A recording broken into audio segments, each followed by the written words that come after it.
Hello, this is a guy who likes fanfiction and is too lazy to read, so here is Naruto the Instinctive Shinobi in audio form. Check the description for the links to the author.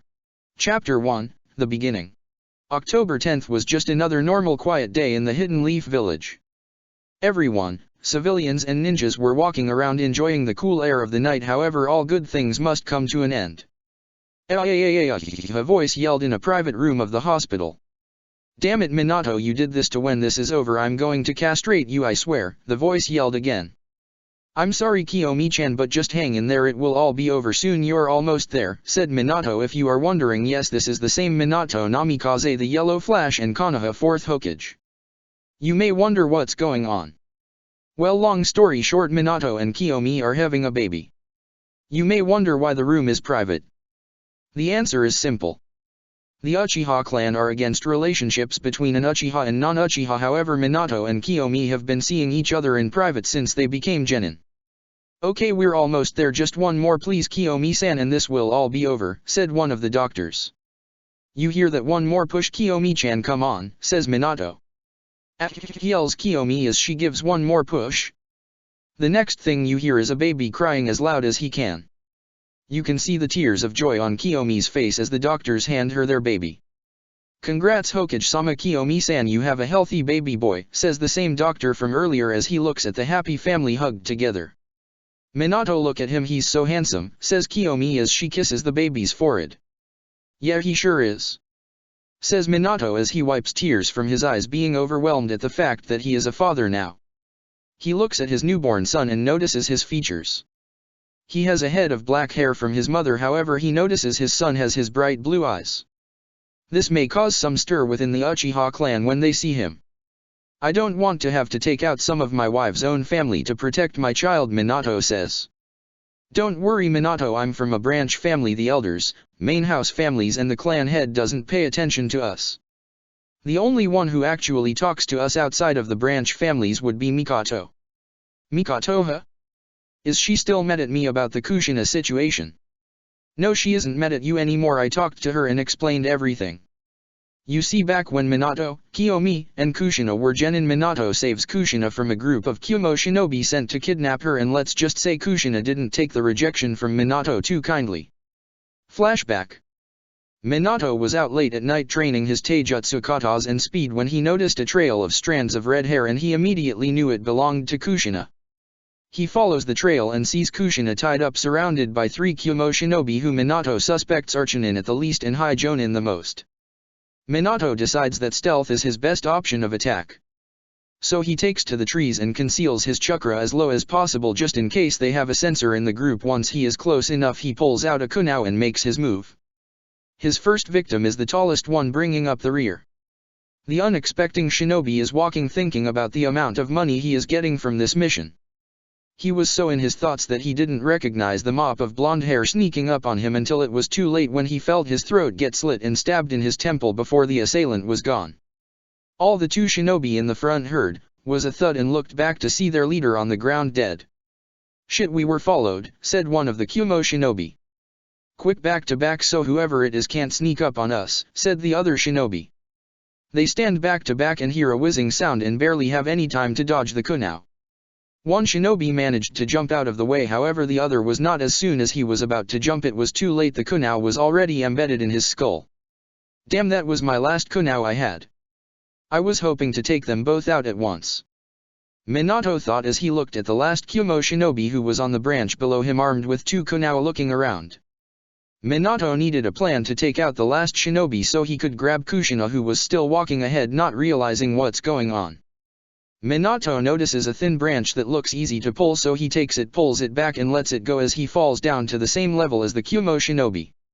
His prey make a mistake that would cost him his life. He looked up to the sound of the branch snapping. All he knew next was a foot connecting to the side of his face, sending him flying into another tree with a sickening crunch sound as his skull hit the tree and his neck snapped. Minato, landing on the ground, watched as the last shinobi lifeless body hit the ground. He made his way to Kushina, who was still walking aimlessly ahead in the same direction. "Kushina," Minato says. Kushina looks up at the sound of his voice, gives a weak smile, and before she can speak her legs give out and Minato rushes forward and catches her and unties the ropes, picks her up bridal style and leaps into the trees. Hey, what are you doing? Kushina says while trying to hide her blush as she looks up at Minato and notices how handsome he looks with the moon shining on him. I'm rescuing you, what does it look like I'm doing? You're hurt and can barely walk. This is the quickest way to get back to the leaf and have a doctor check you out, he says with a smile on his face. No, I mean, why are you saving me?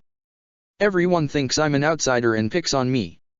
During the academy you never stood up for me, only stared at me with a look of pity and always looked away when I saw you staring.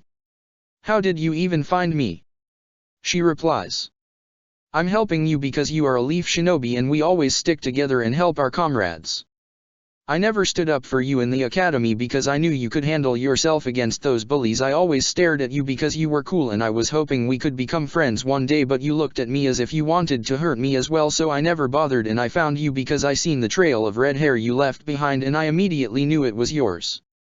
While he is talking, she is looking up at him with a slight blush on her face that he doesn't see due to him looking ahead leaping through the trees.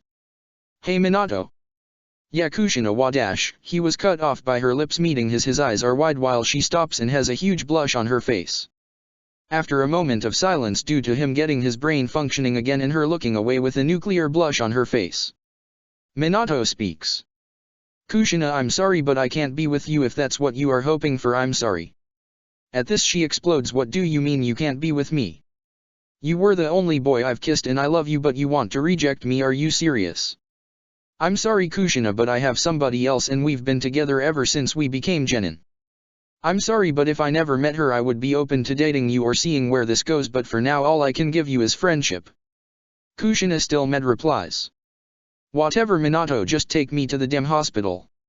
After Minato takes her to the hospital he heads home but stops at a training ground where he sees his girlfriend Kiyomi training her shuriken jutsu, and before she can start again she notices Minato, but the look on his face is a look of sadness and guilt.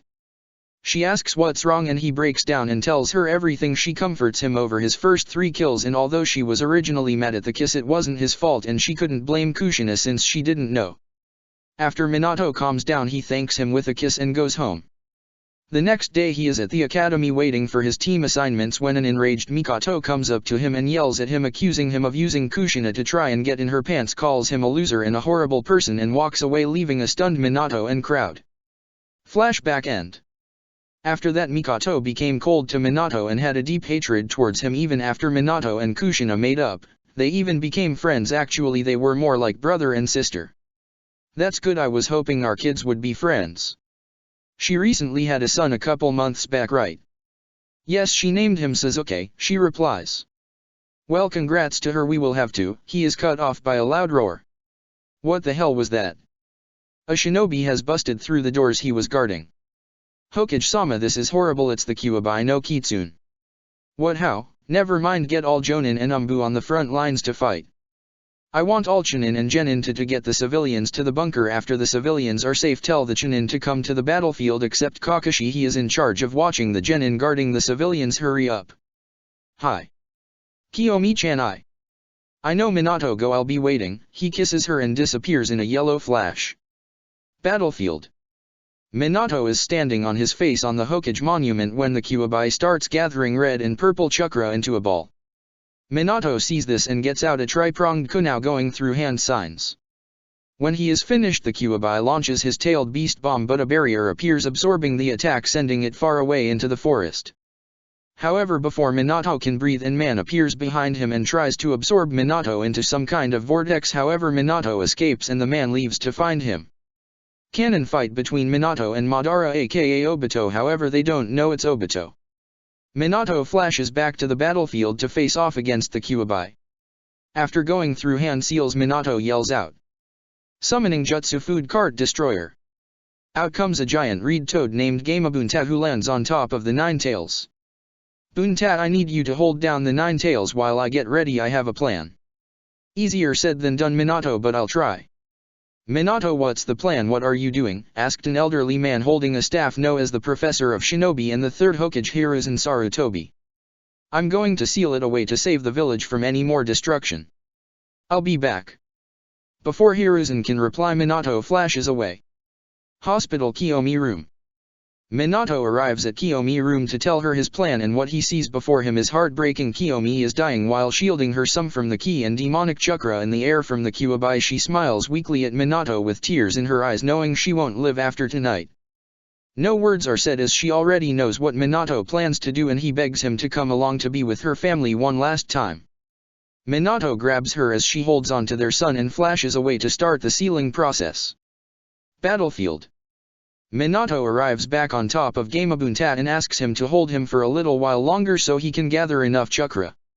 Once he has enough chakra, he flashes himself, his family, Gamabunta and the Kyuubi away. After they land in another part of the forest, Minato sends Gamabunta back to his summons world and faces the Kyuubi. The Kyuubi, realizing he is free, gets ready to attack when golden chains made of chakra hold him in place while creating a barrier to keep anything from leaving or entering.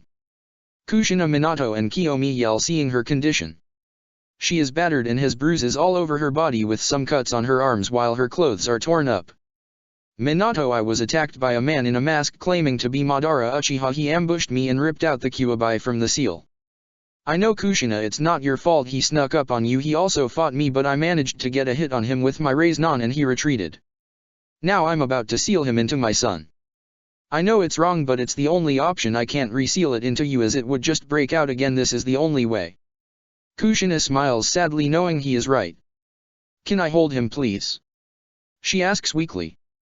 Kiyomi smiles and hands her their son. What's his name? Kushina asks. His name is Naruto, they both reply. The Kyuubi roars as he fights against the chains, but they won't budge. Minato, seeing this, summons an altar and places Naruto on it. He begins going through hand seals to start his plan. Reaper Death Seal. Hiruzen arrives at the sealing area and recognizes those hand signs and tries to stop Minato from summoning the Shinigami, but it's of no use as he can't enter the barrier. He can only watch on as his successor and two of the best kunoichi sacrifice their lives to save the village. After Minato finishes the hand signs, a spectral of the Shinigami appears. Mortal, why have you summoned me to this world? The Shinigami asks. Shinigami, I would like to seal the Kyuubi into my son Naruto, Minato says. Very well, however the cost of this sealing is your own soul, says the Shinigami as he begins to chant while he stabs and cuts open his stomach. After the chant is done, the Shinigami reaches out and his spectral-like hand goes through Minato as he winces from the pain. The hand then grabs hold of the Kyuubi, but for some reason the chains weaken enough and the Kyuubi lashes out at Naruto to kill him. However, Minato, Kiyomi, and Kushina jump in front of the Kyuubi claw and are impaled by it. On the outside, Hiruzen can only watch in horror and sadness as all of this is happening when two Umbu appear behind him. Hokage-sama, the civilians are secure in the bunker with Genin on watch with Kakashi Hatake on standby, says one Umbu. Good, I want you and all available Chunin and Jonin Umbu to start looking for any and all casualties while you two stay with me. Hi Hokage-sama, they reply. Both Umbu leave, however both Jonin stay behind. In the barrier, Minato and Kiyomi have just finished saying their last words to Naruto. Canon speech just replace Kushina with Kiyomi. Meanwhile Kushina says a few words of her own. Naruto, this is your Oba-chan. I wish we could have had more time to be together. You would be like the son I never had. I leave to you all the Uzumaki sealing items, it's all I have left in life. Something tells me with you being the son of Minato you will be interested in Fuinjutsu. She pauses to cough but blood comes out. I know how the life of a Jinchuriki is. It will be hard, but you can't let the hate and anger of the Baijuyo take over. You must counter it by love and happiness, so please, no matter what happens, do not go down a dark path in life. I love you. I wish you the best in life, she finishes with tears coming down her face. Minato looks on, said that neither will be allowed to live to raise his son but trusts the Sandaime to look after him. He smiles as he says his final word. Seal. The Kyuubi roars one last time as he is sealed inside Naruto. After the seal is complete, the Shinigami removes his hand from Minato while removing his soul. At the same time, Kushina and Kiyomi both fall to the ground on their last breath. The barrier drops and Hiruzen and the two Jonin with him come rushing in. Kiyomi, Kushina, hang in there. I have medical help on the way. It's no use Hokage-sama, we're done here, it's time for us to move on. Kiyomi says, his name is Naruto. She says, motioning to her baby boy, I want you to give him Kushina last name of Uzumaki. I don't want him to be used as a weapon for the Uchiha clan if he awakens the Sharingan, and he can't take Minato last name due to IWA being willing to do anything to kill him or his legacy. Wait until he is a Chunin or Jonin to tell him about us. Unless he awakens his Sharingan, you can tell him about me, but you must not tell him about his father until he is Chunin or Jonin, or when you deem him worthy of knowing. I left him all my notes on my Taijutsu style. If he is like me, he won't be really good at the Uchiha style of Taijutsu even with the Sharingan. She reaches in her robes and pulls out a scroll.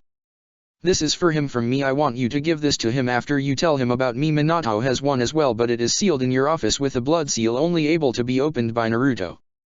Please take care of him, Hiruzen. That's all I ask, please. I love you, Naruto. She kisses her son one last time before she takes her last breath. Hiruzen looks down in sadness with tears in his eyes. He looks over at Kushina and sees that she is no longer breathing but has a scroll in her hand and assumes it's for Naruto, so he takes it and puts it away. As that happens, the Jonin appear and help him with the bodies, looking down in sadness and hatred at the bodies of the Hokage and two of the most powerful Kunoichi from the Leaf Village and the newly born Jinchuriki who they wish they could kill. Hiruzen, seeing the hatred in their eyes, can only sigh as he knows he would have to retake the mantle of Hokage to protect Naruto. They collect the bodies and leave to deal with the backlash of the attack. Chapter 2, Friends, Food and a New House. Kill the demon. Why would you bring that thing in here? Let's burn it alive. Throw it in the forest of death to be eaten. These were some of the things being said by the civilian council. You may wonder why. Well, Hiruzen Sarutobi just announced to the council about Naruto being a Jinchuriki, and as you can see, things did not go so well. Having enough of the bickering and screeching of the civilian council, he lets out an enormous amount of ki which causes everybody to be quiet and stare at him scared.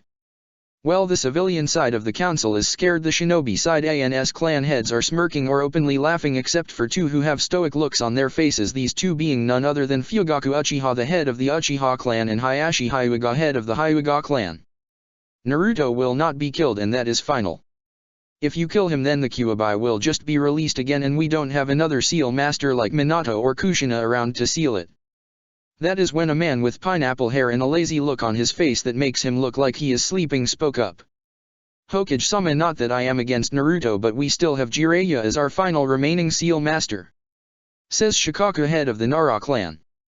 Yes, we do have Jiraiya, however, as great as he was at seals, something like sealing a tailed beast as powerful as the Kyuubi, at best he would be able to suppress it with another seal should it try to break out. Compared to Minato and Kushina, Jiraiya was an amateur in sealing despite him being a seal master. He hasn't mastered the Uzumaki level of sealing like Kushina has, and Minato was well on his way to mastering them before he perished. Hiruzen responded. Suddenly a man with bandages over his right eye, short shaggy dark brownish hair with a scar on his chin, speaks up. Hiruzen, what has happened to the Uzumaki Fuinjutsu scroll? If you would like, I can hold on to them for safekeeping for you and keep them out of the wrong hands. He says while barely hiding his hunger for knowledge. That is a question I cannot answer, Danzo, for Kushina was the only person who knew where they were and what would happen to them should she die. Hiruzen calmly replied to the now named Danzo, who had to hide his frustration at not being able to get his hands on something so powerful. Hiruzen, however, had a good idea where all the Uzumaki Fuinjutsu notes and scrolls were, and it might have something to do with the scroll he found in Kushina's hand. Getting over his anger while hiding it rather well, Danzo makes a suggestion. Very well, however, this brings up the question of the Jinchuriki. If you want, you may hand him over to me and I can give him the proper training and conditioning to use his powers, make him a powerful tool. He was cut off by Hiruzen. No, Danzo, you will not be getting Naruto to turn him into a mindless weapon to use at your own disposal. Now with the passing of Minato, I will be taking over as Hokage once again, starting now. He says there were no objections except from Danzo and the two elders, but he ignored them.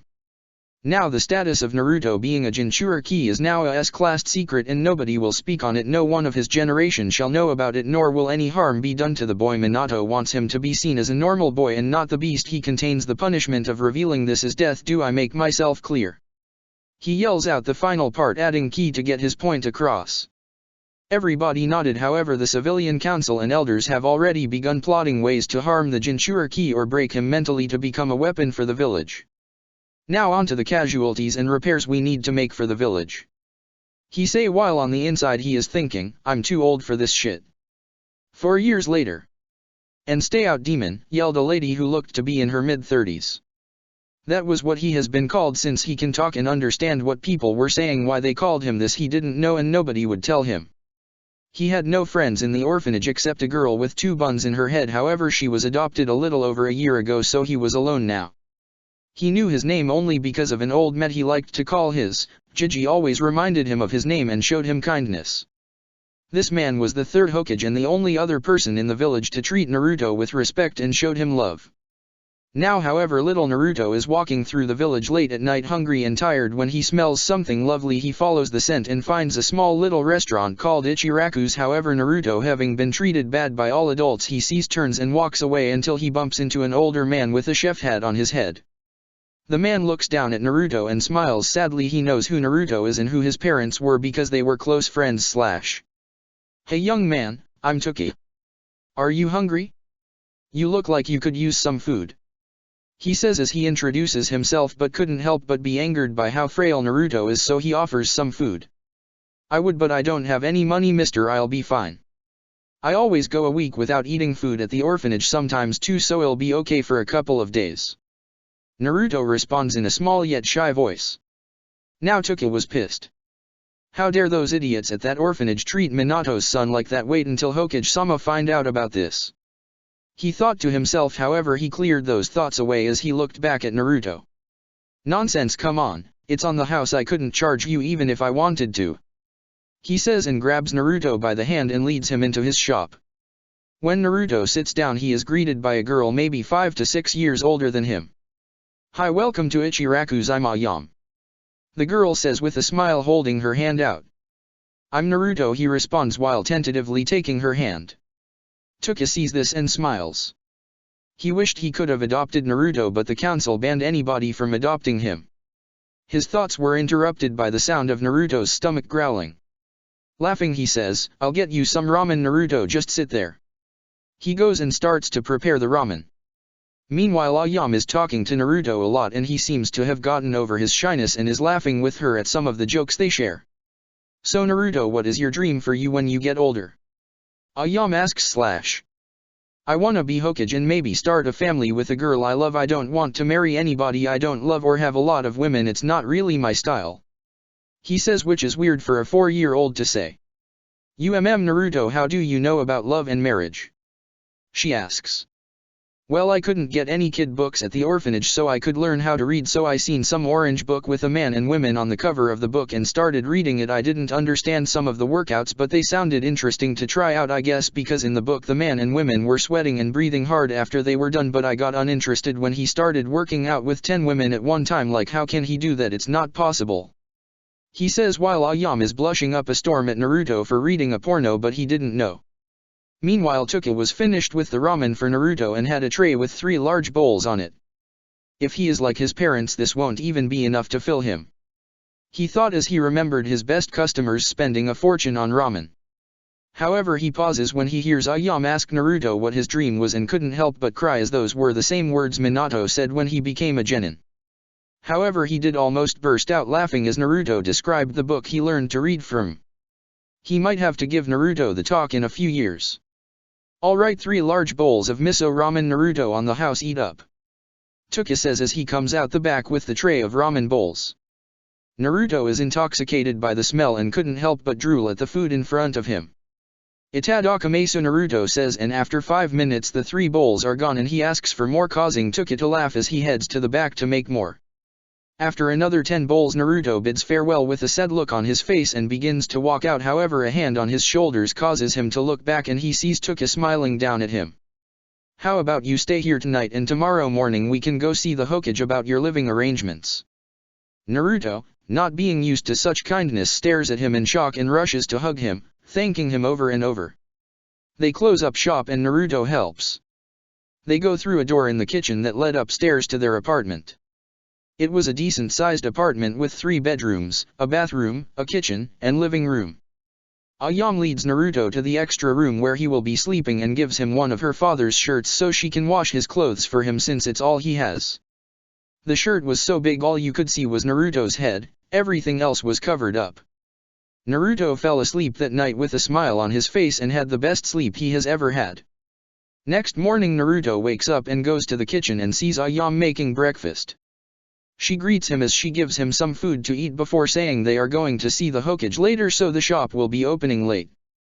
After everyone eats they get ready to leave, however when they open the door the Hokage is there with two Umbu behind him, one with gravity-defying hair in a dog mask and a taller one with brown hair. However Naruto, being used to the feeling of hatred, can feel it coming from this certain Umbu in a monkey mask. "Hokage-sama." Tuka greets them with a bow. "We were just about to come see you to talk about something important about Naruto." "Yes, I was coming here to tell you the civilian council wanted you arrested, however I know better than to believe anything they say, so let's go to my office," he replies. They got to his office and began to talk. "So Tuka, do you mind telling me why Naruto was living in your house now?" Hiruzen asks, but doesn't really care, but has to do it for the elders minus Danzo are in the room. "Well Hokage-sama, in all honesty Naruto does not live with us. He was staying there for the night since he doesn't have anywhere to live. As I told you earlier, we were on our way to speak to you, however I believe it would be best if Naruto were to explain what happened." Tuki replies. "No, that boy has nothing to say during this meeting, we won't hear it," says the old lady who is one of the elder advisors named Koharu. She lost one of her daughters and husband during the Kyuubi attack and holds a deep hatred towards Naruto and blames him. She didn't want Hiruzen to become Hokage because he would protect the boy she wanted to harm. "Koharu, behave yourself, let him speak, he has a right to speak as much as us during this meeting. After all, it is about him." "Go on, Naruto tells us what happened," replied the other elder advisor named Homura. He lost family as well to the beast when it suddenly attacked, however he had his suspicions about the attack because as far as he knew Minato just checked the seal the day before and seen Kushina's condition before the burial and noticed it looked like she was on a serious fight. He didn't blame Naruto. Hell, he felt sad for the boy knowing what he contained. He wasn't against Hiruzen becoming Hokage despite voting against him, he was only looking out for his friend/teammate's health and believed the stress would kill him. Naruto, nodding at him, told them everything from how he was treated in the orphanage to him being kicked out. However, what he said next shocked everyone. "I know about the law that prevents anybody from adopting me for being a demon and disgrace to the village. The lady at the orphanage made sure to tell me that every time somebody was adopted, especially when my only friend was adopted and taken away, but I will not say her name, I don't want her treated badly like I am. Is it possible for me to have my own place I know how to clean, since the orphanage had me cleaning up every day while they took all the kids out to play or walk around the village?" He says, not noticing the shocked/angry looks on four people in the room and a look of smugness on the other. "Very well Naruto, I will find you a place to stay after I am done at the orphanage. However, I want you to stay with Ayame and Tuki until then. Don't worry about opening up shop today Tuki, I'll cover the amount you would make." "How much exactly do you make on a Friday?"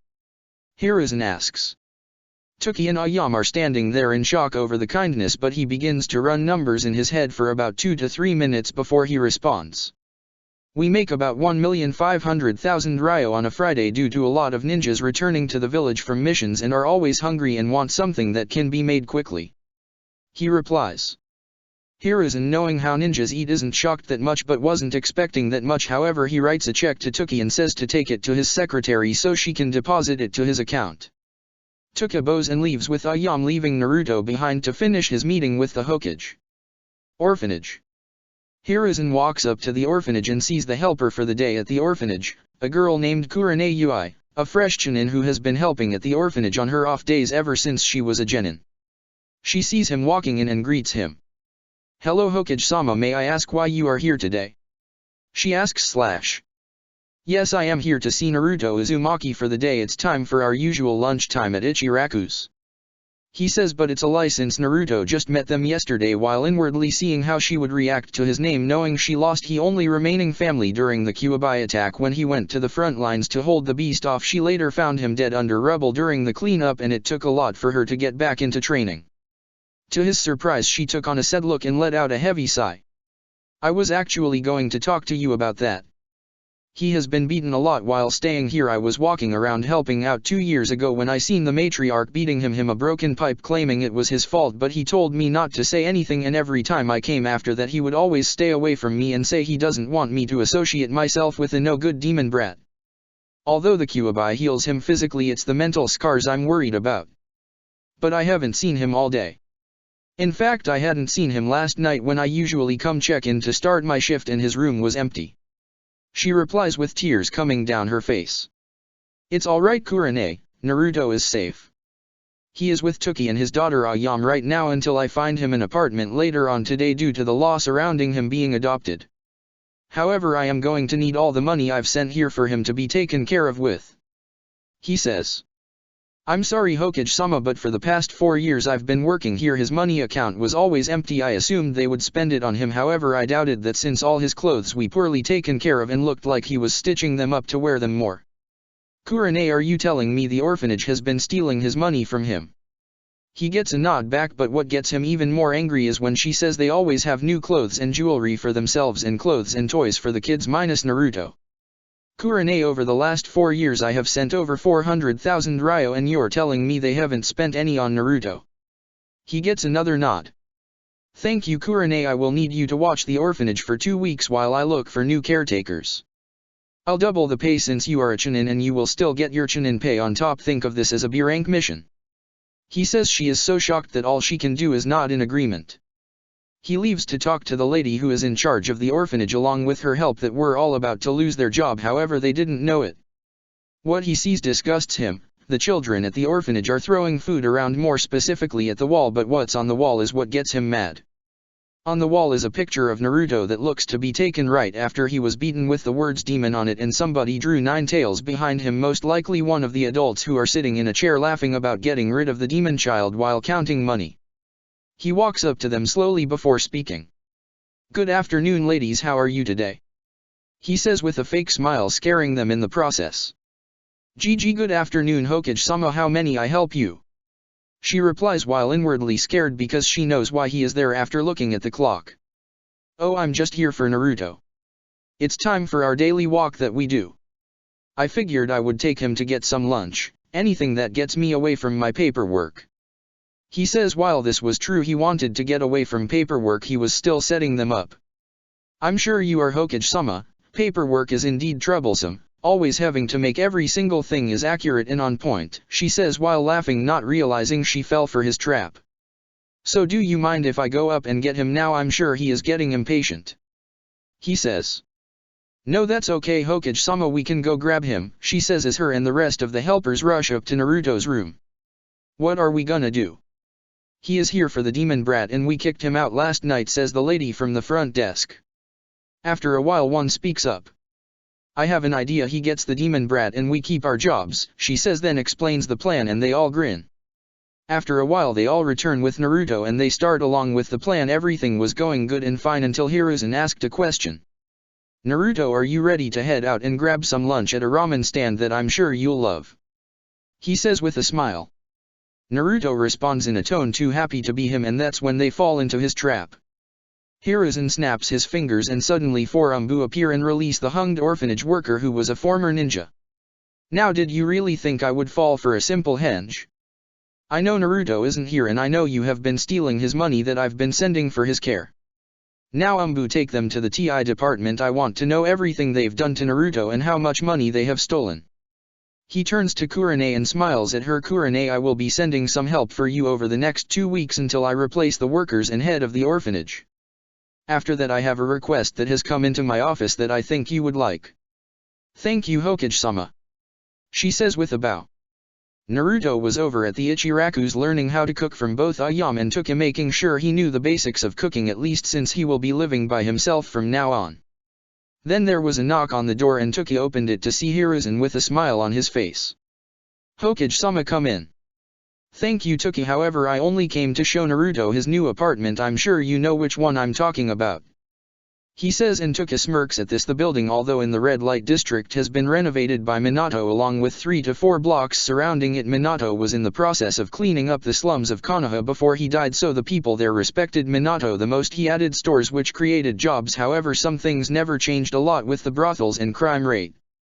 Tuki saw the way the apartment was that Minato set up for Naruto, for when he moved out he didn't have to pay rent since Naruto technically owns the building, however he can't collect any rent from people yet, he has to wait till he can publicly claim his inheritance. Naruto's apartment was set up with 2 bedrooms, 2 bathrooms with one being connected to the master bedroom, a kitchen with everything included in a living room that already has couches in it and a coffee table. Naruto, come along now, we have to get to your new apartment. Hiruzen says. Naruto nods and gives Toki and Ayama a big hug and goes to his new apartment with his Jiji.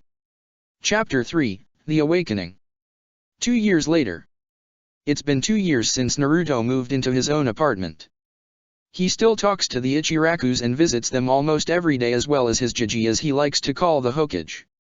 However, right now we find young Naruto running for his life from an angry mob. He doesn't know why this happens. All he does is mind his own business, but the people still chase him and beat him whenever they can due to him constantly running. He is as fast as a high genin shinobi and he is only 6.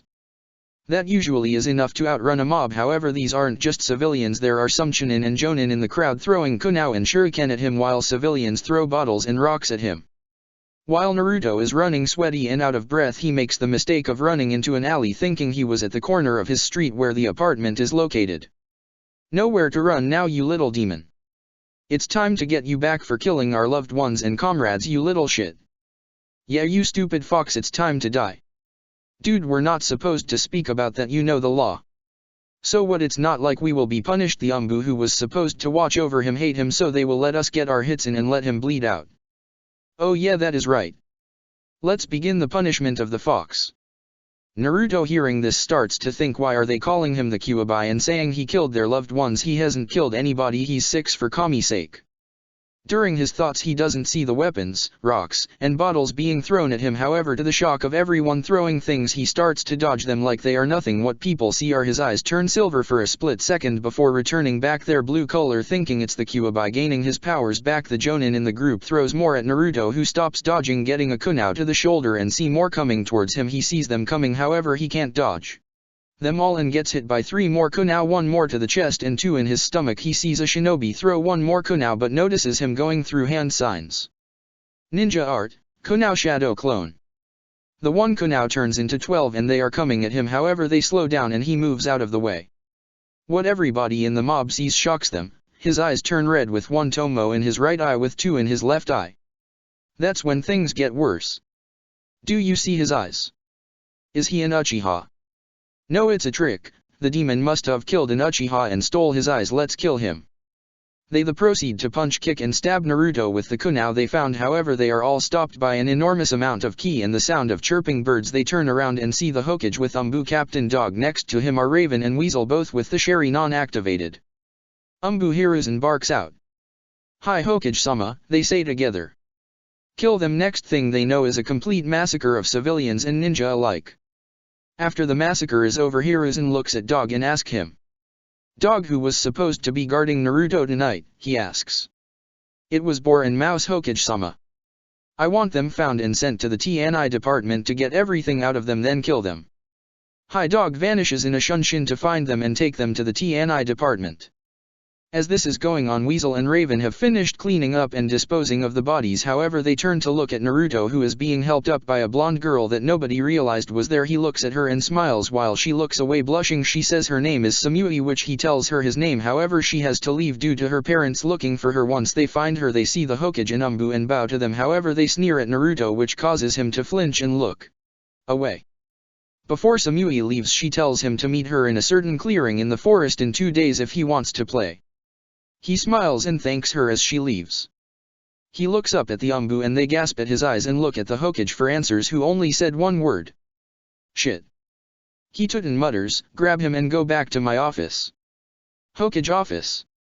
Okay, I know all 3 of you have questions, so I'll start with Raven and Weasel. However, Naruto, what you are about to see and hear cannot be spoken of. Do you understand? He says, getting a serious nod from Naruto. He sighs. Weasel and Raven, remove your masks. They do as told and reveal 2 black hair boys. However, one has 2 long marks on his face with 2 bangs framing his face and the rest of his hair tied in a ponytail going down his back. This is the current heir of the Uchiha clan, Itachi Uchiha. However, next to him is another guy with short spiky black hair with a smile on his face that gives warmth compared to the stoic look of Itachi. This man is Shisui Uchiha, best friend of Itachi and cousin of Kagami Uchiha. Now Naruto, I'm sure you have questions and I will answer them for you. Naruto nods and fires off all his questions. Why was I able to dodge all those kunai and shuriken? Why do the people of this village treat me like that? Why did they call me the Kyuubi? And where was my Demumbu guard? Naruto, the reason you were able to dodge those shuriken and kunai is because you have unlocked a dojutsu belonging to the Uchiha clan from your mother. He says, getting a gasp from all three occupants in the room. Now before you get mad at why you were not raised by the Uchiha clan is simple. 6 years ago on your birthday the Kyuubi attacked the village. Nobody knows why though. However, it was up to Minato, who you know was the fourth Hokage, to stop the beast, but it was only by sealing it away, and he needed a newborn baby, and seeing as how you were the only baby born, he had no choice but to use you for the sealing process, thus making you a Jinchuriki or power of human sacrifice. Now this does not make you the Kyuubi itself, only the container. Now as to why you were not raised by the Uchiha clan is because the Uchiha clan head and elders would have tried to break you mentally and use you as a weapon, and I know that Minato did not want you to be used as a weapon but seen as a hero and live a normal life. However, I messed up by revealing your Jinchuriki status to the council. However, I had no choice in the matter, as the Jonin who were with me at the time already told the elders and some of his ninja friends what happened. I did make it a S-ranked law to not speak of it or harm you in any way to protect you. However, it seems nobody took me seriously, which is resulting in deaths of civilians and shinobi alike. He explains, as for the Umbu guards that were supposed to watch you, apparently hated you for holding the Kyuubi as well and left their post and let you be caught and beaten, nearly being killed. However, I had dog track them down, sent to the TNI department. Naruto nods at that, still getting over the fact that the Kyuubi is sealed in his gut. However, he realized something. Hey Jiji, you never answered my question about how I was able to dodge all those kunai and shuriken. Before Hiruzen could speak, Shisui spoke up for. He did answer your question. It is due to your Sharingan everything slows down for you, allowing you to dodge and anticipate and predict your opponent's movements. He replies. Then Itaka spoke up. What Shisui says is true, however you are a special case. Most people when they unlock the Sharingan only have one tomo in each eye, however you have one in your right eye but two tomos in your right eye. He explains. Yes, I understand that. I'm talking about before the Sharingan unlocked. I was just standing there waiting for the kunai and shuriken to hit me, but I felt hot and my body started to dodge on its own like I had no control over my movements. I'm sorry Naruto, but that we cannot explain as we have never heard of that happening before. Hiruzen says, getting nods from Itaki and Shisui. Okay, I doubt it would happen again. So who was my mother? You mentioned she was an Uchiha but never said her name. He sighs as he knows this will cause a problem. Your mother's name was Kiyomi Uchiha. He says, getting a wide-eyed look from Itaki and Shisui. What? Shisui yells as his Sharingan flared to life. Yes, it is true Shisui, he is your sister's son. The reason I didn't tell you is because despite you both being half-brother and sister, she was moved to the branch family because she refused to marry Fugaku because she met Naruto's father, and despite him not being a part of the Uchiha clan, which is frowned upon, she didn't want to marry or have kids with anybody but him, so it was either be banished to the branch family and become one of the most hated Uchiha or be in a loveless marriage and pop out babies whenever the clan head wanted. She obviously chose to become hated rather than marry Fugaku. After that she kept seeing Naruto's father, and a few years later she became pregnant, and the day that was supposed to be the happiest moment of her life was turned upside down as she died due to the Kyuubi toxic chakra and ki mixed with the stress her body went through during childbirth. She was shielding you from the chakra and ki but was killing herself in the process to protect you. I'm sorry Shisui, but I can't allow you to have custody over Naruto, but I can give you a long-term A-ranked training mission until he starts the Ninja Academy in 2 years. He replies with a smirk. Shisui looked back with a smirk of his own, catching on to what he is implying. Of course Hokage-sama, but just to be sure this will not interfere with me and Itaka's current S-ranked mission, will it? He says. Hiruzen tells him it will not. However, Naruto has a couple questions. Hang on Jiji. I have 2 questions. Number 1, what will he be teaching me? He asks with a smile on his face. That will be up to Shisui, however you can sort that out when you guys see me next week to iron out the details. Now what was your second question? He asks, and he was not ready for it. I didn't know you read those orange books too, they must be really popular. He said, pointing to the orange book that fell on the floor from his robe. Hiruzen had just stood there in shock and was curious as well. Naruto, where did you read this book at? He asks, hoping Kakashi didn't give one to him. Oh, those were the only books I was able to find and read at the orphanage. Somehow when I wanted to read, all the kid books would be missing. So I found those and taught myself how to read. He replies innocently. Okay Naruto, just don't read them anymore. Okay Jiji, but I have another question. What's a pussy and why would a guy want to pound it hard and fast? He asked innocently. The result of the question was 3 men falling to the ground, having no choice but to give him the talk now. After a long and embarrassing talk with Itachi, Shisui, and his Jiji, Naruto went home and went to sleep. 2 days later, Naruto is in the forest around the village looking for the girl Samui. He finds her sitting by a river and they play tag, hide and seek, and Naruto has to save her from invisible ninjas, promising to play again. They play some more throughout the week and even bought a yin and yang necklace with each other's name on the back. Samui has the yin symbol but with Naruto's name on it, while Naruto has the yang symbol with Samui's name on the back. They even went as far as to be each other's first kiss, which had them both blushing up a storm and sit in awkward silence, unaware of the blank masked Umbu that had been watching them, that left and reported to his master, who told Samui's father, and the next day she was told Naruto had been killed by a rogue ninja and they were moving to Kumo. After that day, Samui never showed any emotion towards anybody but still wore the necklace she had with Naruto. A couple days later, Naruto is in the Hokage's office. He was down these past couple of days not seeing Samui. He still wore the necklace but kept it tucked in so nobody would see it. Naruto, it's good to see you now. All we need is for Shisui to arrive. No sooner than he said that did Shisui appear via Shunshin. Now Shisui, since you are here, the details of this mission are simple. You are to train Naruto as much as possible for the next 2 years until he starts the academy, because I fear that the teachers will try to sabotage him and teach him wrong. He says. Hi Hokage-sama. Shisui replies. Now Naruto, this scroll is from your mother. It has her taijutsu style she used because she was no good at the Uchiha style. Shisui laughs at this because he remembers his sister when he was younger, watching her struggle with the Uchiha interpreter fist. Anyway, she left this for you along with her ninjutsu she created. Handing Naruto a scroll. Thank Jiji, but can I ask a question? Getting a nod, he continues. I've seen some shinobi putting stuff in scrolls and making it disappear into the scroll. How did they do that? He asked out of curiosity. He is just like Minato. It's a good thing both Minato and Kushina left their notes behind on Fuinjutsu. Hiruzen thought to himself, holding back his tears. That Naruto is called Fuinjutsu. It is an extremely hard skill and there has only been 4 sealing masters in Konoha history. We only have 1 left, but he is out of the village. However, I do have some books on Fuinjutsu if you would like them to study. He gets a eager nod from the boy and chuckles, handing him a book on Fuinjutsu. Now you both are dismissed. I expect good results from this training. Now you are dismissed. They both leave.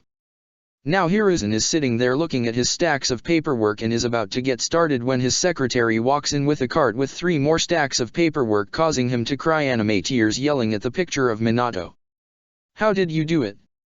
Causing his secretary to walk out with a sweat drop. In the training fields, Shisui is sitting with Naruto going over what he will teach him.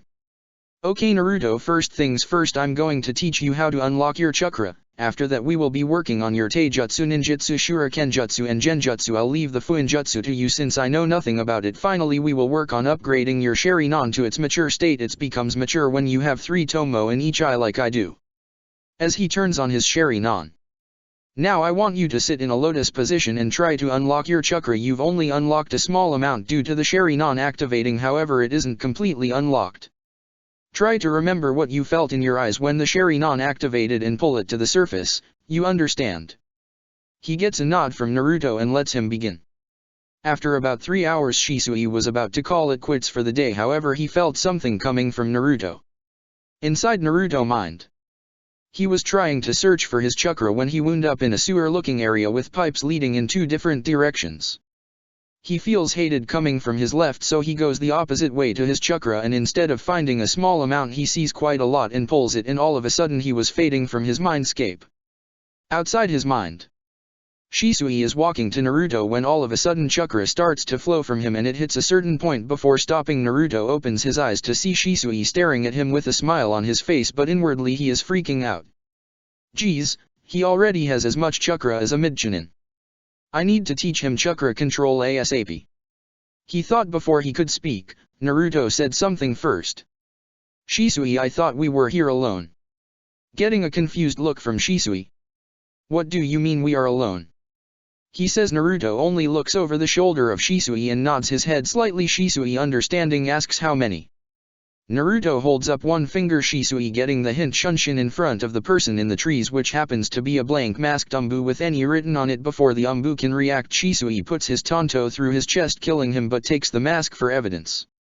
He teleports in front of Naruto and tells him they're going to the Hokage's office. They get there to see Hiruzen reading his orange book while giggling perversely with blood coming out of his nose. Naruto gets an idea. He walks slowly behind him, looks over his shoulder and yells, "Hey Arrow Ji!" causing the professor of shinobi to jump up and land of his desk in a battle stance with a serious look on his face. However, he feels a hit to his pride as he sees Naruto and Shisui laughing on the floor with tears in their eyes. He sighs, gets off his desk, clears his throat and asks what they need, trying to save himself from further embarrassment. "We have a problem, Hokage-sama," Shisui says with a serious voice, causing Hiruzen to go into what Naruto calls Hokage mode. "What problem?" he asks in a serious voice. All Shisui does is pull out the mask of the umbu he killed. Hiruzen gets pissed and Naruto asks what that mask means, and they tell them about a secret umbu division that was around during the Third Shinobi War, who were trained as emotionless shinobi who would go out and take the most dangerous missions and would complete them, no questions asked. Who would do such a thing to their own shinobi? Taking away is not right and makes them basically mindless drones, or better yet, monsters who could possibly turn on their own comrades. Naruto says angrily as his Sharingan turns on but quickly turns off before anybody can notice. Hiruzen answered this question. His name is Danzo and he is cold and ruthless. He claims all he does is for the good of the village, but in reality it's for himself. He wants to be Hokage and tried to kill me once, but I couldn't put it on him due to him being able to his evidence as if it never happened. This is what he looks like. Hiruzen shows him a picture of Danzo. Naruto, seeing him, gains a wide-eyed look on his face. "I've seen him at the orphanage a lot.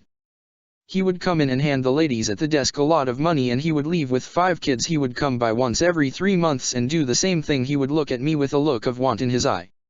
So on top of him being a pedophile, he also is a jealous lunatic war lover." Shisui and Hiruzen both sweat drop at his last sentence of Naruto calling Danzo a pedophile. "Naruto, why didn't you say something sooner to me about this?" Naruto just gives him a look. "Seriously, I'm the most hated person in the village except that purple-haired lady with the trench coat. Who would believe me instead of you?" he says. Hiruzen nods at this. Nobody would believe a child about this, let alone the demon brat. He sighs and says he will deal with Danzo in due time.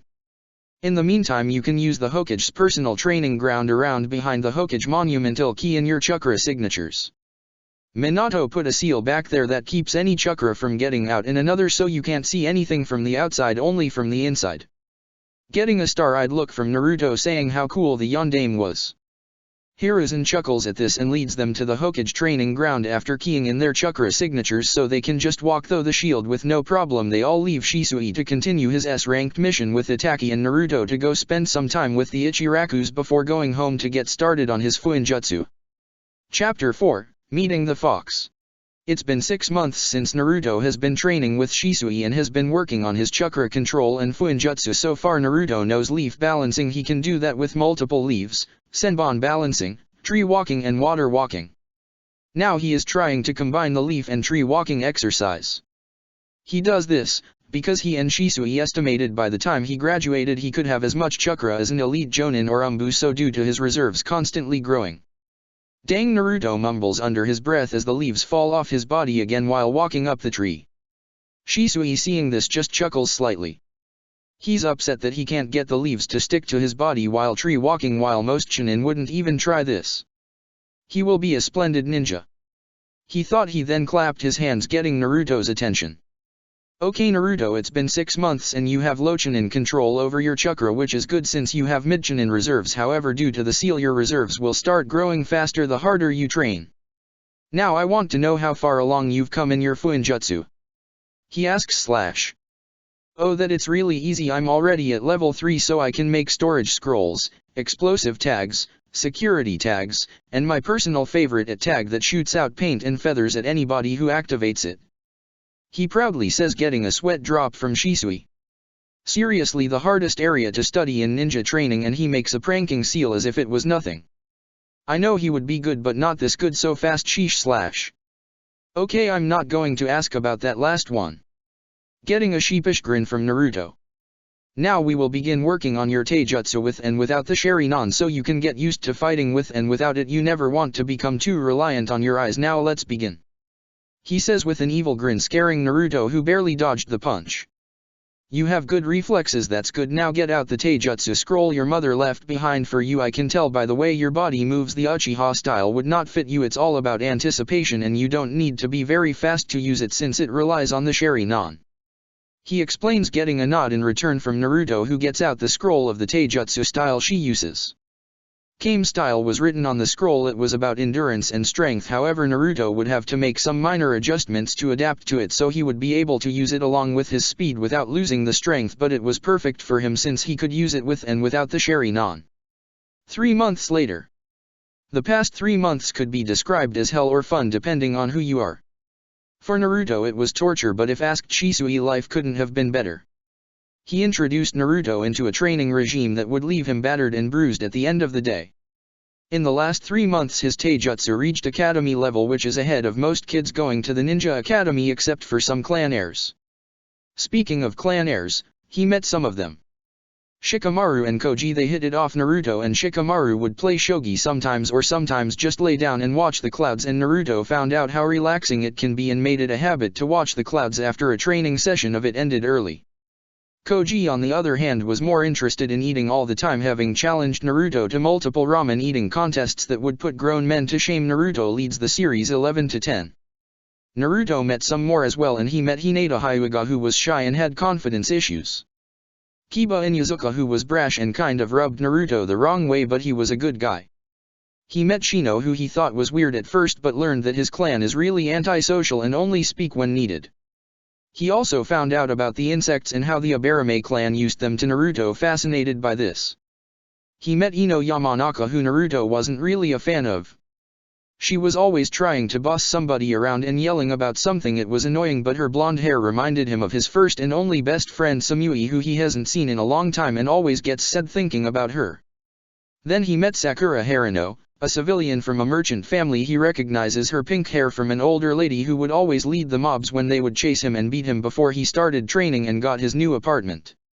Last but not least, he sort of met Sasuke Uchiha, who he later found out from Shisui was Ataka's younger brother. He stumbled upon Sasuke watching him practice a jutsu he could never get right and would see his father walk away when he couldn't perfect it. He asked Shisui about this and explained to him that it is the Uchiha rite of passage. After you master the jutsu, you can wear the Uchiha crest on your clothes. Naruto then understood why his father was acting like that. But back to the training. Speed up, Naruto, focus. Shisui says as he sends punches and kicks at Naruto.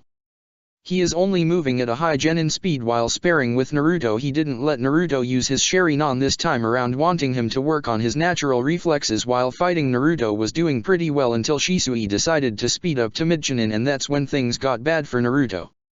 Shisui was relentless in his assault against Naruto, breaking through his defenses, but as this was going on he saw Naruto's body start to give off heat and pressure like ki, but it was calm and relaxing. Next thing Shisui knew, Naruto was dodging his attacks like it was nothing, and Shisui's Sharingan couldn't predict his dodge pattern anymore. When he looked at Naruto, he seen his eyes were silver, but he felt very little chakra being used. After one last strike to the face, all Naruto did was tilt his head to the side, and the unexpected Shisui was hit in the stomach by Naruto, causing him to cough up spit. When he regained his composure, he saw Naruto passed out on the ground. His breathing was heavy, but he was alive. He picked Naruto up and shunshined to the Hokage's office. Shisui arrived in the Hokage's office seeing him finishing up some paperwork. However, when he saw Naruto he started to panic, but Shisui just held his hands up and said he was fine. Shisui report. What happened? He asks, serious. I honestly have no clue. I mean, I know what happened, but I can't really explain it. He says with a sigh. He then explains what happened during training with Naruto. The Hokage just sits there thinking about this. Shisui, I want you to take it easy on Naruto for now, only train him using high genin, low genin speed and strength. Clearly whatever happens to him isn't normal and causes stress to his body, as we can see. However, how is his training going? He gets a smile in return. Well, for the first 6 months I trained him on chakra control since he has mid-genin reserves already. Getting a wide-eyed look from the Hokage, he continues. I've taught him leaf balancing, senbon balancing, tree walking, and water walking. Currently he is trying to combine tree walking with leaf balancing. It's not going good for him, but he will get it. His Fuinjutsu really impressed me since he does it on his own. He's already at level 3 and makes his own storage scrolls, explosive tags, security tags, and he made a pranking seal that explodes in paint and feathers. He said with a laugh, causing Hiruzen to laugh as well. His taijutsu has come along great the past 3 months. We started working on it. His mom was right to leave him that taijutsu style. He is a natural at it.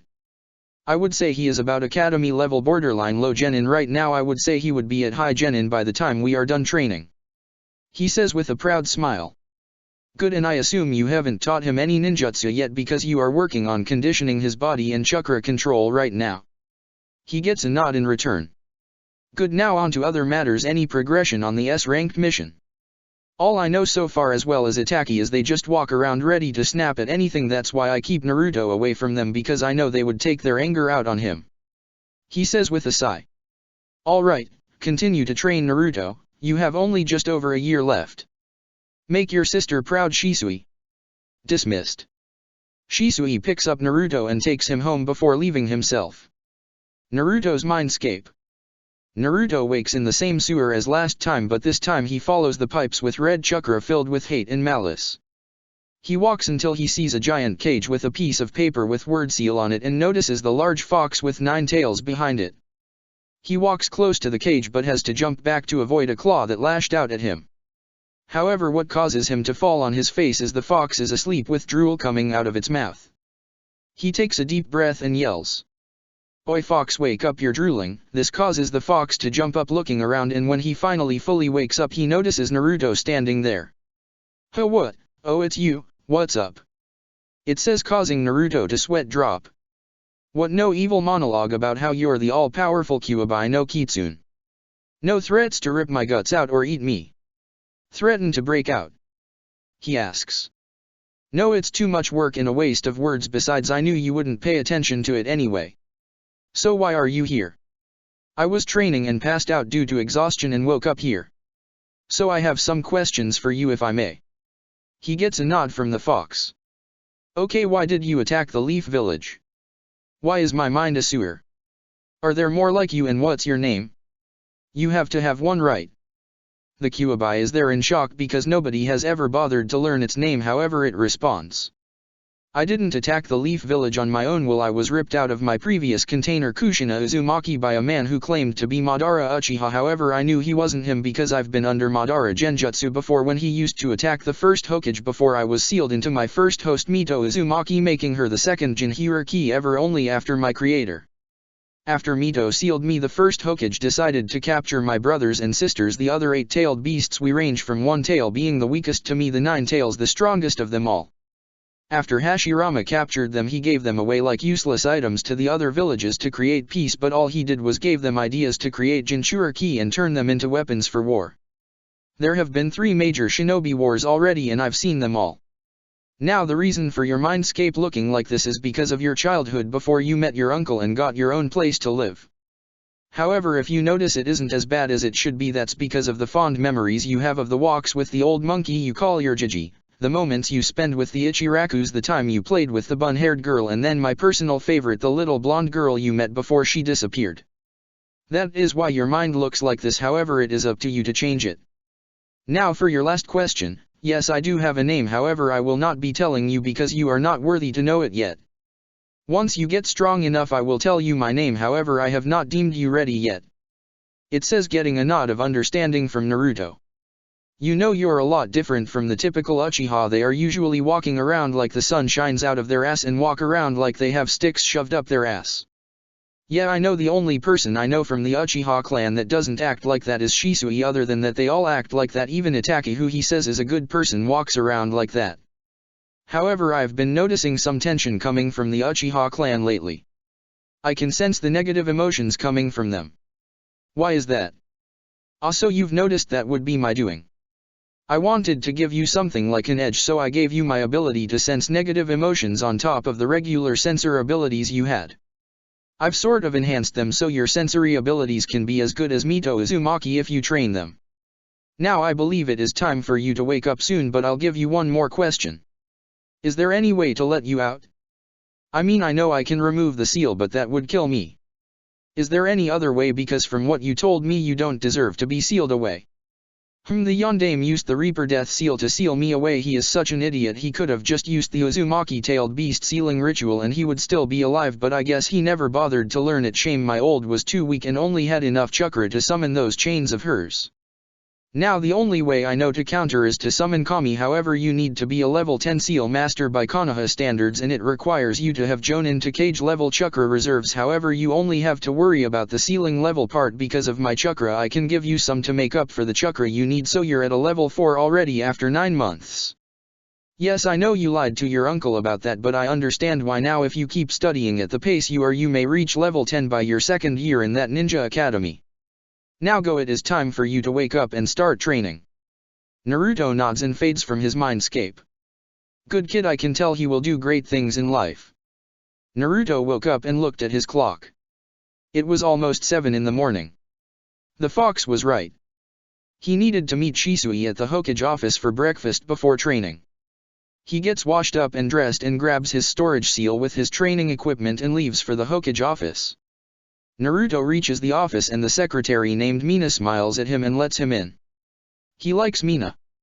She was always nice to him and gave him candy sometimes. Naruto walks into the office and sees the Hokage Itachi, Shisui, and the 3 elders, the pedophile Danzo as he likes to call him, the Sagatit's old hag Koharu, and the cool old man Homura. He greets them. Good morning Hokage Jiji, Itachi, Shisui, pedophile Danzo, Sagatit's and cool old man. Causing multiple reactions, Homura, Shisui, and Hiruzen has to bite their lip to not laugh, but you can hear a slight snicker coming from them. Itachi had his normal Uchiha stoic look, but if you look close his mouth twitched upward a little bit. Koharu is seething and tries to attack him, but an Umbu in a dog mask grabbed her. However, the most shocking was Danzo, who was supposed to be a master at hiding his emotions and was visibly seething at being called a pedophile. Naruto, you should show more respect to Danzo and Koharu. They are elders of the village and should be treated as such. Hiruzen said in a false scolding tone. Everybody but Homura and Shisui believed, but to their shock Naruto wasn't even paying attention. He was reading the Hokage's orange book. When he looked up he saw everybody staring at him, so what he did next nobody expected. Did you say something? He says innocently. The Hokage drops his head on his desk. Shisui openly starts laughing. Itachi as well. Itachi.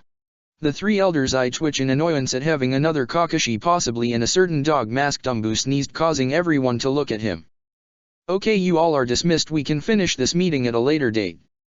Everyone leaves to go their separate ways. However, Shisui comes back to have breakfast and start training. Naruto's sensor abilities go off when somebody else enters the room and is masking their presence like the Umbu, but he can still sense them. Hokage-sama, how many guards do you have in your room? He asks quietly, shocking Hiruzen because he only calls him this when it's a serious matter. I have 3. Why? He asks. Instead of answering, Naruto grabs a piece of paper and writes on it, bookshelf closest to your desk on the left. Another person is there. Hiruzen reads this and signals the cheetah masked Umbu to get the intruder, and it's a blank mask Umbu with any on it. He knocks him out and Hiruzen orders for him to go to the TI, but Naruto speaks up. It's a waste of time to send him there. Jiji, look at his tongue, he has a seal on it which I'm guessing prevents him from talking. Making Hiruzen sigh and just had him killed.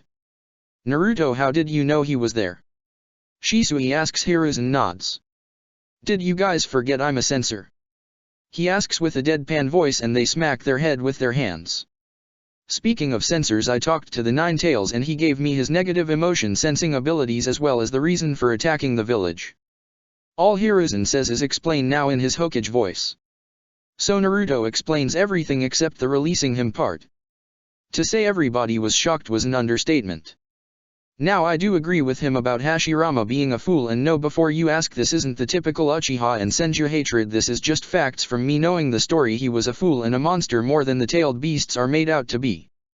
He knew Madara was controlling the Kyuubi, but still, even after his control was released, he held him down with his Mokuton abilities, so Mito can seal it in herself. Then she had the nerve to tell it to behave. Same goes for Kushina, but I can't really blame her since she was told Mito's feelings on the Kyuubi. They say treat a Jinchuriki with love, yet they treat the best like crap.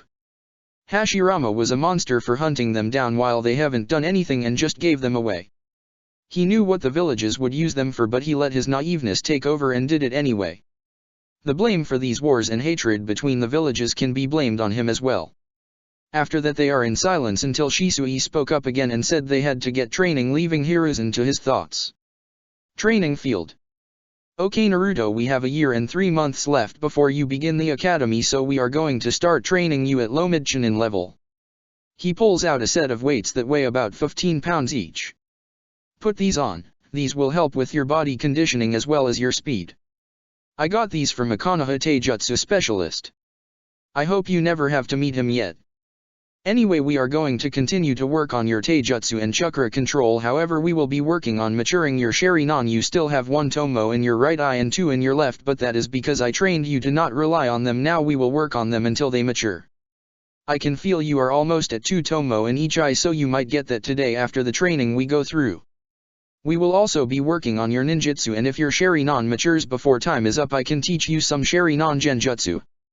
He explains, getting a nod from Naruto, and pulls out a slip of paper. This is chakra paper to tell you your natural element for ninjutsu. If it cuts, it's wind; if it burns, it's fire; if it gets soggy, then it's water; if it crumbles, it's earth; and if it crinkles, it's lightning. Now channel some chakra through the paper so we can get started. Naruto does, and both are shocked. The paper cuts into 4 pieces, however one is shredded to tiny pieces, another crinkles so much that it is a small ball, but you can see currents flowing if of it. The next piece just turns into water like it came out of the air, and the last one burned, but the color of the fire was blue instead of the normal color. They stand there in shock at what happens. They look at each other and can only say one thing. Holy shit. Chapter 5, Rite of Passage and the Village Prank. After getting over the shock of the results, Shisui gains a psychotic look on his face. Now Naruto, the real training begins. First things first, I will be teaching you the substitution jutsu, the henge, and clone jutsu. However, we may have to use a different clone because of how dense your chakra is due to the Kyuubi chakra leaking into your system, so instead of a regular clone you will use the shadow clones. He says, but I want you to practice hand signs before anything. I'll show you them. After he shows Naruto the hand signs, he tells him to practice them for 3 hours until he can do them without looking at his hands. He was expecting Naruto to take the full 3 hours to do them, however he had them down in an hour and used the remaining 2 hours to focus on his speed. He got his hand signs speed to a low genin level, which was good for him at his age. Okay Naruto, it's time to practice the jutsus I told you about. Now first the substitution jutsu. After 2 hours of practice, Naruto got the Henjin substitution jutsu down. However, due to his dense chakra, his henge was solid and even came up with ideas for this jutsu with a evil gleam in his eyes, which actually scared Shisui, but Naruto promised not to use it on him. Now for the shadow clone jutsu. The difference between these clones and the regular clones are these ones are solid and can move, however it takes just one punch to defeat them. The regular clones are basically a form of genjutsu. You can just wave your hand through them and it will disappear. Now let's get started on the shadow clone jutsu. He demonstrated the hand signs to Naruto and told him to practice. He was in for a shock when it took Naruto only 30 minutes to get the jutsu down. Naruto, it's been 5 hours, so go have lunch and meet me back here at 2 o'clock. Shisui says. Naruto hurried over to his favorite ramen stand where he sees Koji and Shikamaru eating. Koji, Shikamaru, how's it going, guys?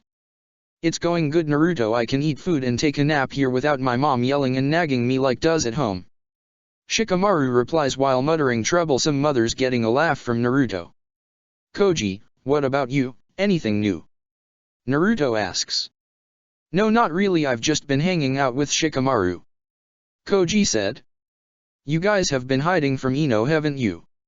He asks. Koji replies, no, we invited her but she and her mother are hanging out with Sakura and her mother today. I see, well I'm hungry. Hey hey old man Tuka, can I get 5 bowls of miso ramen with extra toppings? He asks. Sure thing Naruto, coming right up, Tuki replies as Ayam finishes taking his order. However, Tuki goes to make the food as Ayam is running the register today, so she stays back but goes around the counter to give little brother figure a big hug. So Naruto, how have you been? We haven't really been seeing you around as much as usual.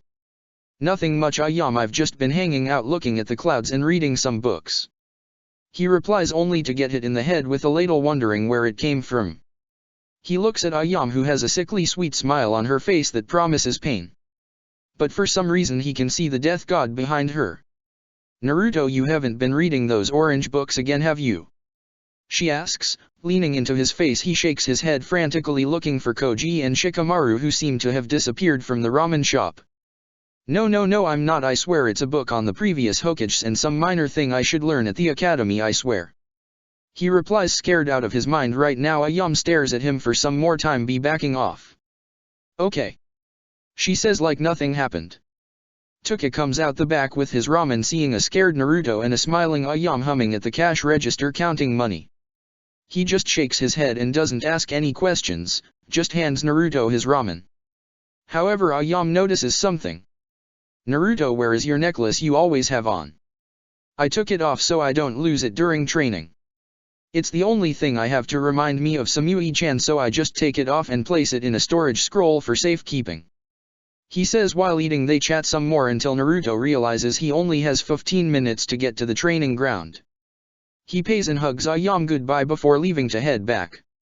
On his way he realizes he is being followed, so he takes to the alleys and loses his pursuer, but keeps his sensor abilities sharp and can sense anything within 200 feet of him that is following him. He makes it to the training ground, sees Shisui standing there waiting for him. Good, now that you're back we have 6 hours left, so I want 30 laps around the training ground, but do not take your weights off. After that we will be sparing taijutsu only. I will be moving at mid-shinin speed to try and advance your Sharingan. Now get moving. Naruto says nothing but takes off running, and 1 hour later he is done with his laps and sees Shisui running towards him at mid-shinin speed, so he activated his Sharingan and prepares for the fight. He just manages to block the punch Shisui throws at him and throws a kick towards Shisui, who blocks as well. They break apart and settle into their fighting stance, Shisui in his interpreter stance and Naruto in his Kame stance. What follows next is just an all-out taijutsu fight that would make a certain green jumpsuit wearing Jonin would want to take Naruto on as a student. Despite Naruto not being used to moving at shinin speeds, his Sharingan makes it easier for him to follow. Every time Shisui would throw a punch or kick he would block or dodge while striking at Shisui's opening, but it would be blocked by Shisui.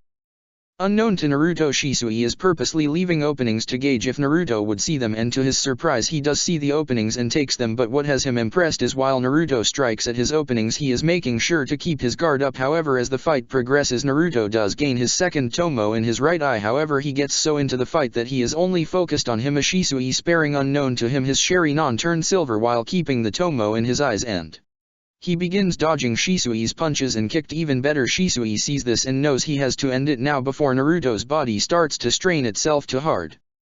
So he shunsins behind him and gives him a chop to the neck, knocking him out. He picks him up and sits him under a tree to get some rest. He notices they still have about 2 hours left, so he waits to see if Naruto will wake up in time so he can teach him a jutsu that every Uchiha must know. To his surprise, Naruto wakes up only an hour late and realizes his bruises are gone. Must be the fox's healing ability, he thought. Naruto, come over here, it's time to teach you a new jutsu that you must know as an Uchiha. He gets a nod from Naruto and they head over to a giant pond located deeper into the training ground. So Shisui, what jutsu are you teaching me? He asks. Turn on your Sharingan and watch, he says. Naruto does as told as Shisui goes through the hand signs and says, Fire style, fireball jutsu. He breathes out a huge fireball and Naruto can feel the heat coming from it. I can make it bigger, however that size I did is the size you need to be able to pass the test and become considered a true Uchiha. Now you have 45 minutes to practice this jutsu before I end training, and as you know I can't help you with this, you must do it on your own. He says, getting a nod in response. Naruto walks to the edge of the pond and begins to practice. He slowly goes through the hand signs and calls out, Fire style, fireball jutsu. What comes out is what you would call pathetic, if you can say, a small stream that makes a barely recognizable fireball, but unlike Shisui's, Naruto's flames were blue due to his unusual fire affinity. Naruto was expecting to see Shisui laughing, however he had a straight face on and Naruto could see a small side of disappointment in his eyes. Naruto sees that he has gained a look of determination and does the jutsu again. Fire style, fireball jutsu. This time the jutsu was not the right size, however it was close to half the size of Shisui's. Naruto, seeing this, gains a proud look on his face as he finds out the problem: he isn't using the right amount of chakra and isn't letting it build up properly. He practices a few more times before Shisui calls for an end of training.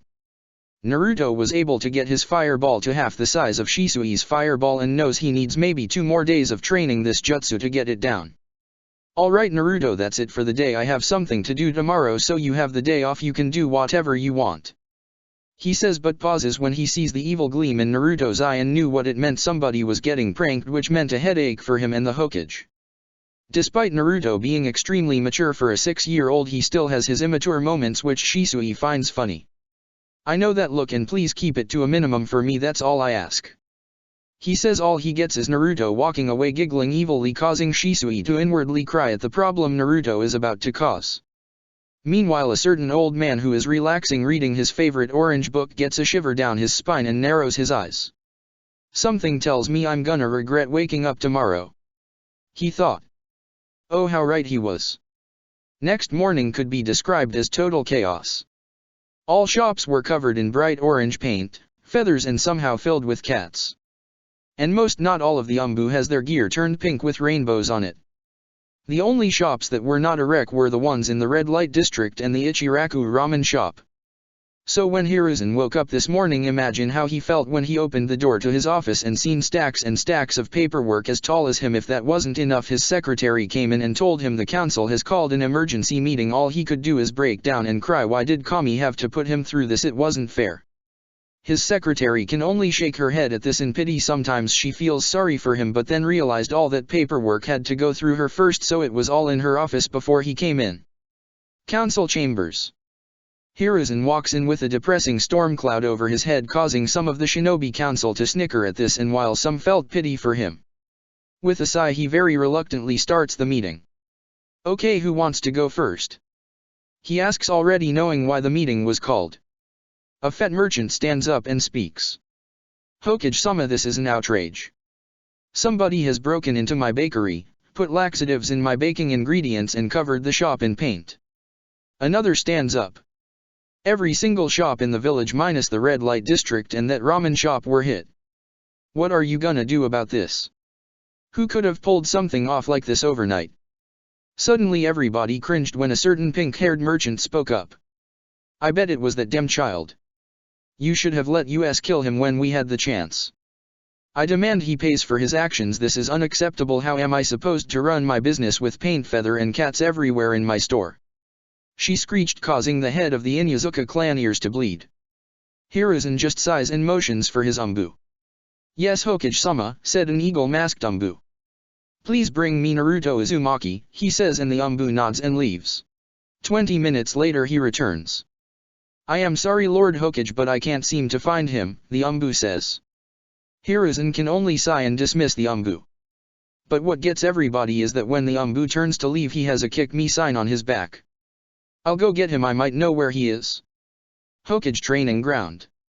Here we find young Naruto meditating in a lotus position, thinking about how his latest prank went and how he can finish the fireball jutsu.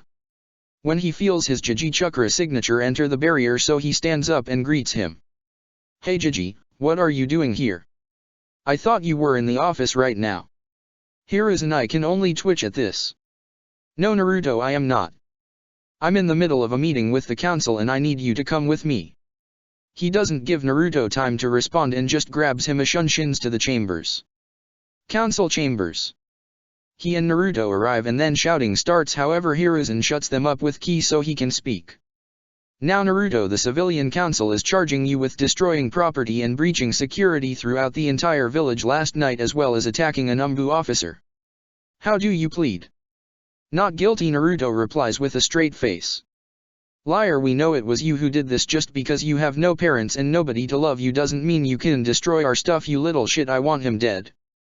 The same pink-haired lady screeches again, causing everyone but Naruto to cringe, who wasn't even paying attention. He was too busy thinking about what kind of ramen he would eat later. Mabuki, please stop yelling. You've already caused the Inyazuka clan head ears to bleed any louder and you may kill her due to scrambling her brain, and that can get you executed. Now as for Naruto's charges, the death penalty isn't even needed. If anything, he would have to pay a fine for the damages and do community service since he is a minor. He explains. Now Naruto, how do you respond to this? He gets no reply. He looks at Naruto, who is just staring off into space, and snaps his fingers in his face, getting his attention. Did you say something? Causing everyone to sweat drop and wonder if he met Kakashi before while a grey gravity-defying haired shinobi sneezed. I asked how do you respond to what Mabuki said? Naruto, not hearing what she said, simply says. Do you have any evidence that it was me? Well, does anybody have any evidence or proof that it was him? Hiruzen asks. Well, no, but it was him, we know it was, said one merchant that refused Naruto service when he entered his shop. Wait, so you mean to tell me that the entire village was pranked overnight? He gets a nod from Hiruzen. So you all blame me, a 6-year-old, for doing all this? I mean seriously, I'm 6, how could I possibly do all this overnight? It doesn't make any sense. I mean, I know you all don't like me, but man, this is low even for you guys. He says with a fake hurt expression, but nobody can tell it was fake, not even the shinobi and elders could tell. Well, since nobody has any evidence that Naruto did it, the case is dismissed. Hiruzen says, secretly wondering how Naruto did it. What, Hiruzen, this is an outrage, you know he did it. This boy, is nothing but trouble, yelled Koharu. Hey Sagatits, I didn't know you would be here, how are you doing? What's up, one-eyed pedophile and cool old man? He says, getting 2 out of the 3 elders to bristle in anger, while the Inyazuka clan head lost it and started howling with laughter. That is too damn funny, she says while banging the table, getting snickers from the Yamanaka, Nara, and Akimichi clan heads, while the Hyuga and Uchiha clan heads have their normal blank faces on. Can I go now, old man? I'm hungry, Naruto said. He gets a nod from the Hokage and walks out, but if you looked you could see that he had a smug look on his face, knowing he got away with it. Later we find Naruto at the Hokage's training ground practicing his fireball jutsu. It's been 2 hours since his meeting with the council. After a quick stop at Ichiraku's, he only stayed for 30 minutes and ate 13 bowls. He came to train his taijutsu and his ninjutsu. He wanted to perfect the fireball and felt he was close. So here he is after an hour and 15 minutes of trying. Naruto feels like this time he has it. He takes a deep breath and exhales and starts going through the hand signs. Fire style, fireball jutsu. Out comes a huge blue fireball 3 times the size of the one Shisui showed him. He looked at it and was proud that he mastered it faster than he thought. He was cut off by the sound of hands clapping. He turns around and sees Shisui with a proud smile on his face. Good job on the fireball, Naruto, you are officially worthy of wearing the Uchiha symbol now. So other than that, I know I said you had the day off, however now I'll start working on maturing your Sharingan, he says. Shisui, you mentioned maturing the Sharingan, but is there a level above the 3 Tomo Sharingan? Naruto asks, causing Shisui to freeze. Should I tell him about the main Jakku? I don't want him to try and gain just for the power and drive him crazy. He looks at Naruto and sees him playing with some foxes that usually hang around the training ground. He smiles at how pure-hearted Naruto is despite everything he has been through. He decides to tell him about the main Jakku Sharingan. Naruto, come here. Naruto walks over with the pack of foxes he was playing with and sits down while they lay down next to him, while the smallest climbs in his lap. Okay, you asked if there is a level above the 3 Tomo Sharingan, and the answer is yes, there is. He activates his Sharingan, but what shocks Naruto next is his 3 Tomos spin and morph into a 4-sided shuriken pattern in both eyes. This is called the main Jakku Sharingan, the 4th stage of the Sharingan. To unlock these eyes you must see your best friend or somebody extremely close to you die. The rush of emotions triggering something in the brain causes a surge of chakra to go into your eyes, thus causing the main Jakku to activate. But these eyes come with a price. The more you use them, the light in your eyes deteriorates, causing the person to go crazy and eventually they go blind. However, there is a way to avoid blindness. You must replace your eyes with a family member of yours to retain eternal light. However, this information is not known by anyone but me, and I am trusting you to keep this information to yourself. Not even the Hokage knows this. Can you keep this a secret for me? He deactivated his Sharingan and got a yes in return from Naruto. Great, we have a little over a year left and I want you to be at least high genin by the time the academy starts. Right now you are above academy level but not quite genin level. Now let's begin. He says as he activates his 3-Tomo Sharingan and rushes at Naruto, who activates his 2-Tomo Sharingan and rushes at Shisui. Chapter 6, More Training and Meeting Anko. The sound of metal clanging against each other can be heard throughout the Hokage secret training ground. If you look close you can see Shisui and Naruto fighting with taijutsu as well as using kunao and shuriken. It's been 3 months since Naruto mastered the fireball jutsu and so far has only done the nature manipulation for fire and water, however he doesn't know any water ninjutsu yet. For fire, Shisui taught Naruto the fireball jutsu, fire dragon jutsu and phoenix flower jutsu. Originally Shisui wanted Naruto to be a mid to high genin when he reached the academy, but at the rate Naruto was growing faster than he thought, at this rate Naruto would be high chunin by the time the academy starts. His taijutsu due to the constant sparing is at low mid chunin level with his Sharingan and high genin to low chunin without it.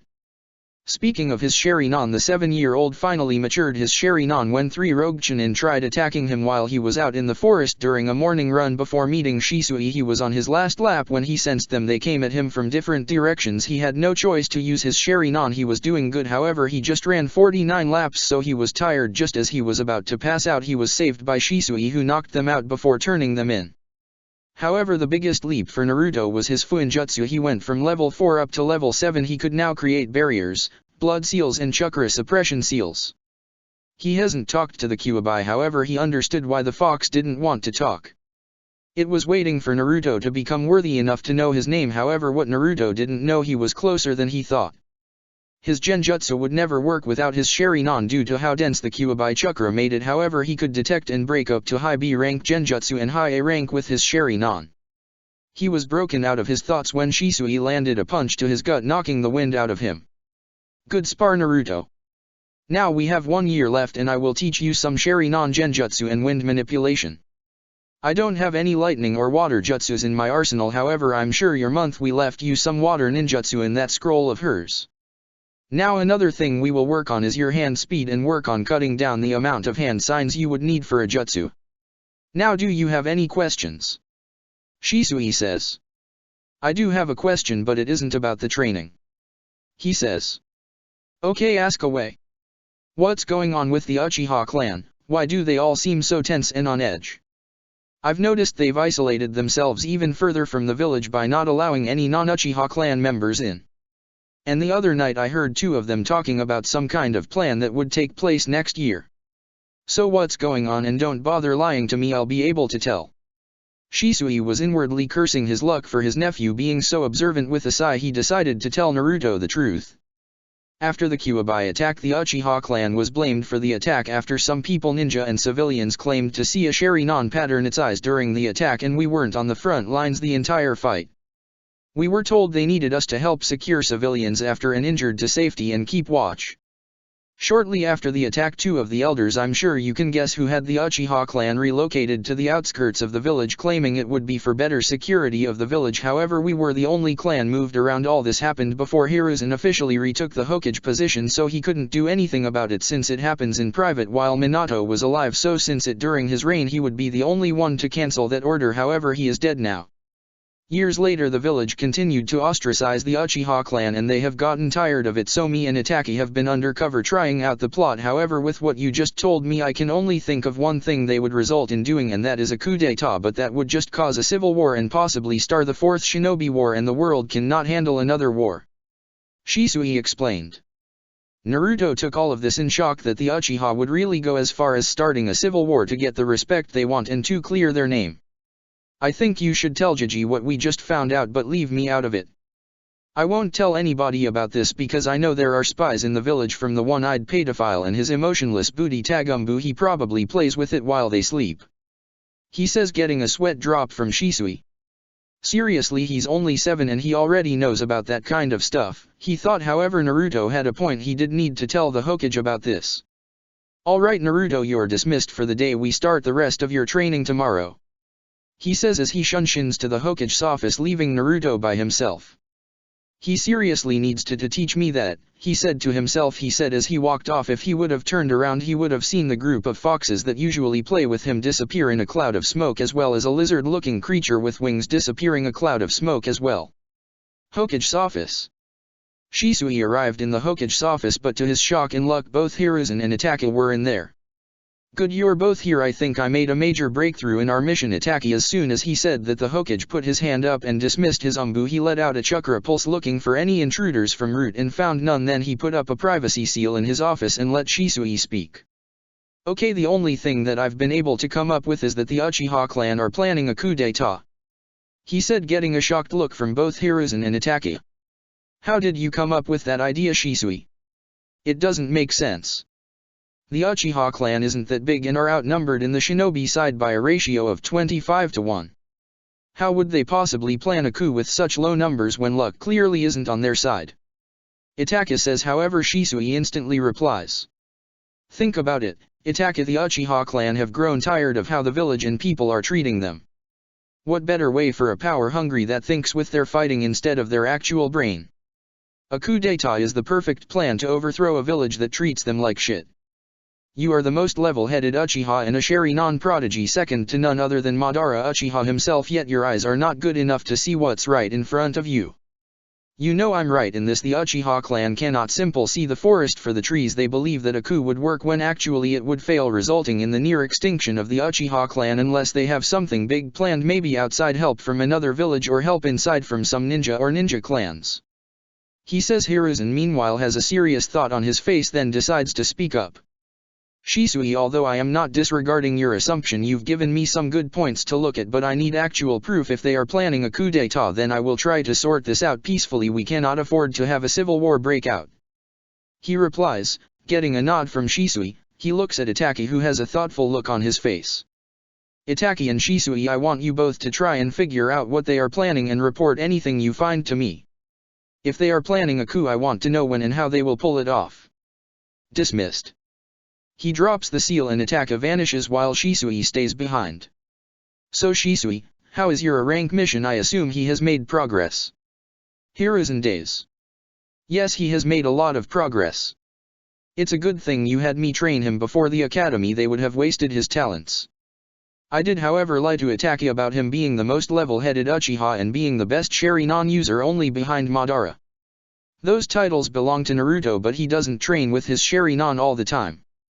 Sometimes I fight him with my Sharingan activated while he leaves his off.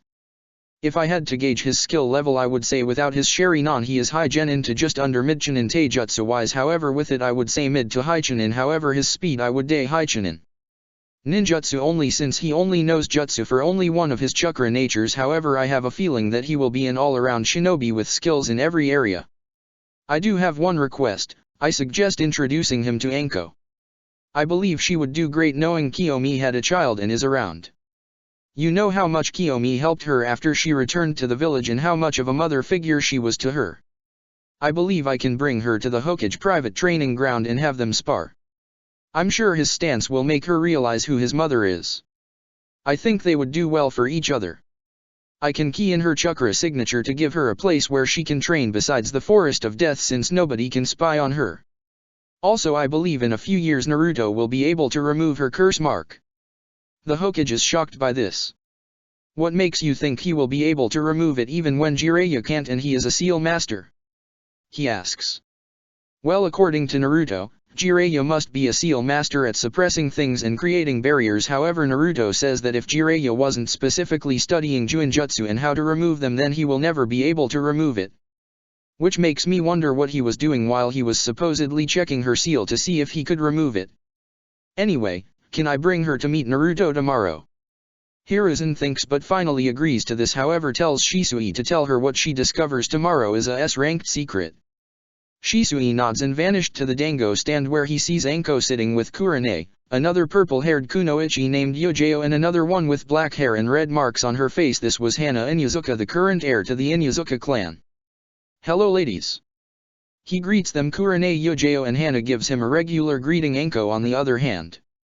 Hey Shiso-chan, what's up? Are you still looking for that date from me? Sorry, but I'm currently looking at somebody else to break my barriers down and ravish me like a wild stallion. she says, getting a shake of the head from Shisui and a blush from Kurane, Yojeo and Hana. No, I'm not here for that, I'm here to tell you I need you to meet me at the Hokage training ground tomorrow. He says. Shisui, I told you I'm not interested, she says with anger in her voice, thinking he is just looking for a quickie with the snake whore. Anko, he says, seriously shocking her since he never speaks to her like that. Meet me at the Hokage training ground tomorrow morning at 8 a.m. Please. He says. She nods her head and he vanishes. What do you think he wants, Anko? Asks Yojeo. Yeah, from as long as we knew him he was never serious with you like that. Says Kurane. I think you should go and not treat this like the dates you say you'll go on and stand them up. Says Hana. I was going regardless and those men only wanted one thing from me, to get in the snake whore pants. I don't want that. I want a man that wants to actually get to know me. Have a future with me, raise a family. I may dress like this, but it's to get a certain man's attention. If he gives me a chance and we work out, I will stop wearing such revealing clothing, you know. No more mini skirts that show off my panties or see-through shirts with only a little padding that covers just my nipples, you know. She says. Her friends nod at this. They know Anko only dresses like that for attention, but what only they know, she is as pure as the day she was born, never even kissed a guy. She has problems trusting men after Orochimaru betrayed her. However, she has her eyes a certain shinobi with a scar across his nose, but she rarely sees him in the village. What she doesn't know is that her crush is in the Umbu due to her going missing, so he doesn't even know she's back in the village.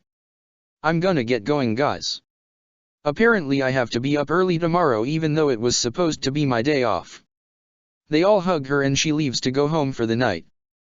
Next morning Naruto arrives at the training ground at 5:30 a.m. to get so light early training, and he begins with some stretches, push-up, sit-ups and finally some laps around the training ground, 30 with his weights on and 30 with his weights off. After that it was 7 a.m. so he decided to start making a resistance seal for his body that would make it harder to move around. He wanted to use gravity seals, however he was stopped by a note that says it would stunt the growth of somebody if they were not finished growing, so he figured he would just use it to weigh his opponents down.